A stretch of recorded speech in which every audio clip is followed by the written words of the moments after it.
Mesdames et messieurs, nous sommes déjà dans le mois de l'amour. C'est vrai que tous les jours, nous partageons de l'amour avec nos proches, ceux que nous aimons bien, mais nous sommes déjà dans le mois de février qui dit le mois de février parle de l'amour. C'est un plaisir pour nous de vous retrouver ensemble. Nous allons passer des moments palpitants dans ce mois. Restez toujours en notre compagnie. Tout de suite, nous vous livrons la toute première rubrique de cette émission, la revue des titres. Et j'installe pour vous déjà sur ce plateau celui que vous connaissez très bien, Mathieu Kolaolebouko.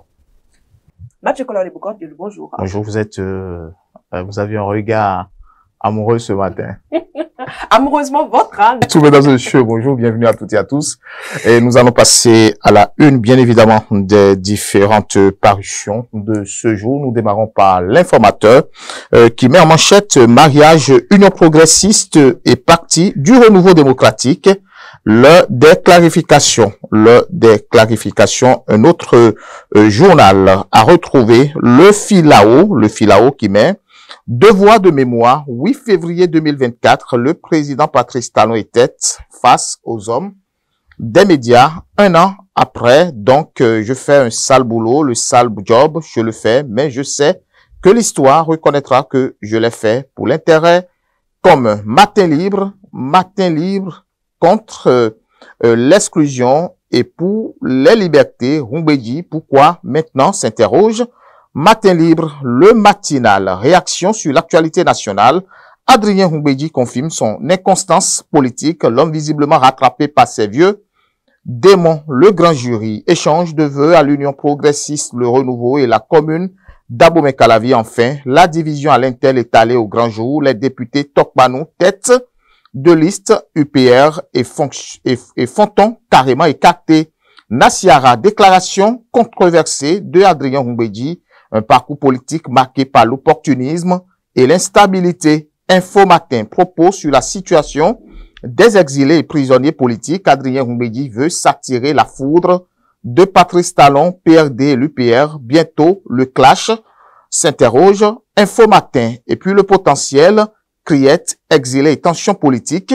Rumbedi face à la réalité, l'ancien président de l'Assemblée nationale peine à mobiliser autour d'une cause qui ne meut plus grand monde. Nous allons finir avec le potentiel qui met audience au cabinet du président de l'Assemblée nationale. Vlavonou reçoit une délégation Latifat d'anciens parlementaires. Merci à vous, Mathieu Kolaolebouko. Mais avant de poursuivre, de passer à la deuxième rubrique de cette émission, je dois vous arracher quelques petits mots. Comment voyez-vous déjà ce mois de février?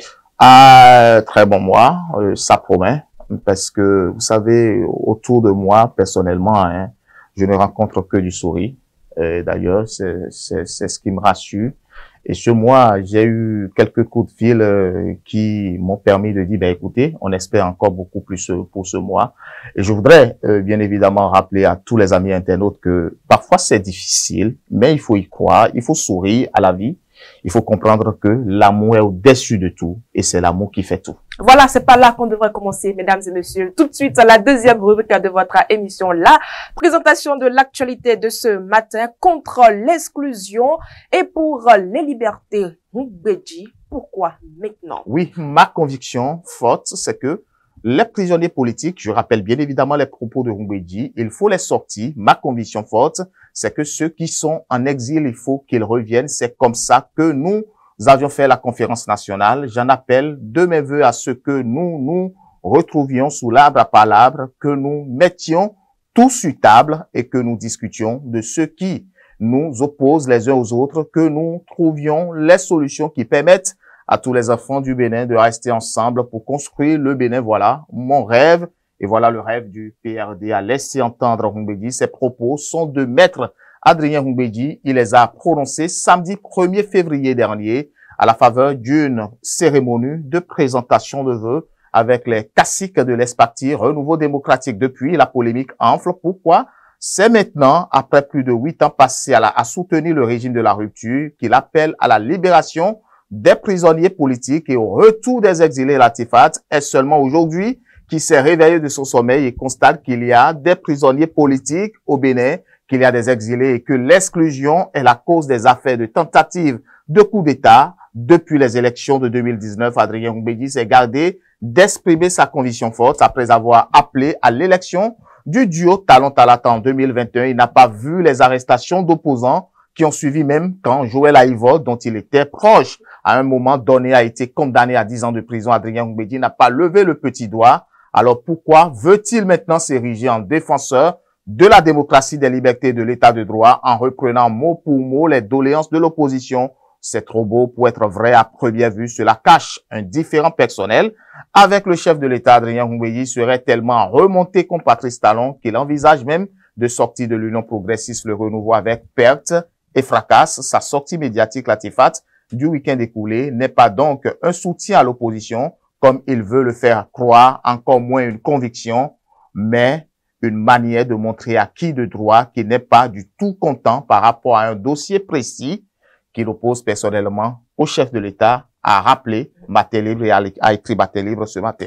Affaire AGETIP Bénin, 2 ans de prison a été requis contre l'ex-DG Raymond Adékambi. Oui, évidemment, le verdict est tombé le lundi 3 février 2025. Le ministère public de la Cour de répression des infractions économiques et du terrorisme CRIET a requis une peine de 2 ans de prison, dont 1 ferme, à l'encontre de Raymond Adékambi, vous le dites si bien, ancien directeur général de l'Agence d'exécution des travaux d'intérêt public du Bénin, ainsi que son coprévenu. Les 2 hommes sont accusés d'abus de biens sociaux et de blanchiment de capitaux, portant sur un montant présumé, Latifa, de 1,6 milliard de francs CFA. Selon l'accusation, ces fonds destinés à des projets financés par la Banque ouest-africaine de développement, BOAD, et la Banque d'investissement et de développement de la CEDEAO auraient été débloqués sans que les 10 projets ne voient le jour. Un actionnaire de l'AGETIP Bénin a témoigné que l'Assemblée générale avait constaté la disparition inexpliquée de cette somme, ce qui a conduit à l'ouverture de poursuites judiciaires contre M. Adékambi et son co-accusé lors de l'audience. Les avocats de l'État béninois ont demandé la condamnation des prévenus à rembourser 1,5 milliard de francs CFA correspondant au montant débloqué par la BOAD, ainsi que le versement de 100 millions de francs CFA de dommages et intérêts. Ils ont également sollicité la confiscation des actions de Raymond Adékambi au sein de l'AGETIP Bénin. Le ministère public représenté par le magistrat Amandonada Regan Hunguer a proposé une requalification des faits en abus de fonction et complicité d'abus de fonction et a requis en plus de la peine d'emprisonnement une amende de 500 000 francs pour chacun des accusés. Les avocats de la défense ont plaidé la relaxe de leurs clients, arguant de leur innocence. Le verdict, Latifa, de cette affaire a été reporté au lundi 24 mars 2025.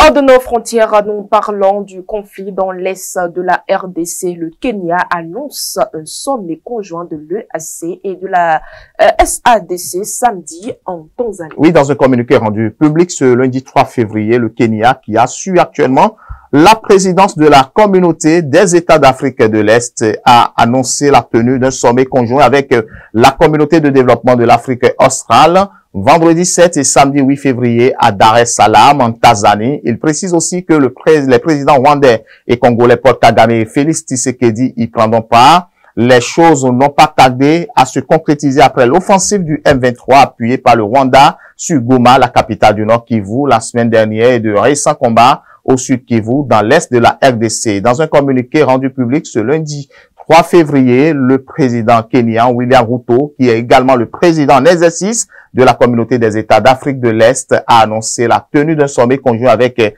la communauté de développement de l'Afrique australe vendredi 7, samedi 8 février à Dar es Salaam en Tanzanie. Ces derniers jours, les 2 organisations régionales qui ont de vues différentes sur les solutions au conflit avaient émis le souhait d'organiser une réunion conjointe dans les plus brefs délais afin d'harmoniser leurs positions et éviter le risque d'un embrasement régional.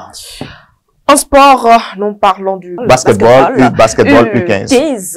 3x3, la FBB dévoile la liste des joueurs présélectionnés. Oui, 10 joueurs et 10 joueuses ont été retenus à l'issue d'un processus sélectif rigoureux. Ces jeunes basketteurs auront l'opportunité de défendre les couleurs nationales sous la supervision des entraîneurs U15 et de l'arbitre international Bello Yazidou. Les clubs de plus représentés dans la sélection masculine sont main magique avec 2 joueurs, Owoyi Olode, Kemal Penuel et Faizon Yelian, Chris Ofinen et Éternel BBC, qui allient également 2 éléments, Babalola à point Jean-Marie F et Adipetor UL. Les autres clubs tels que Lyon, BBC, AS Cotonou, Tremplin, BBC, Renaissance, BBC et EBS comptent chacun un joueur. Au niveau de la sélection féminine, Albatros, BBC domine cette sélection avec 3 joueuses, Sagboran, Kessia Eriagnon, Assouma Iman, Amedia et Gouda Shakira.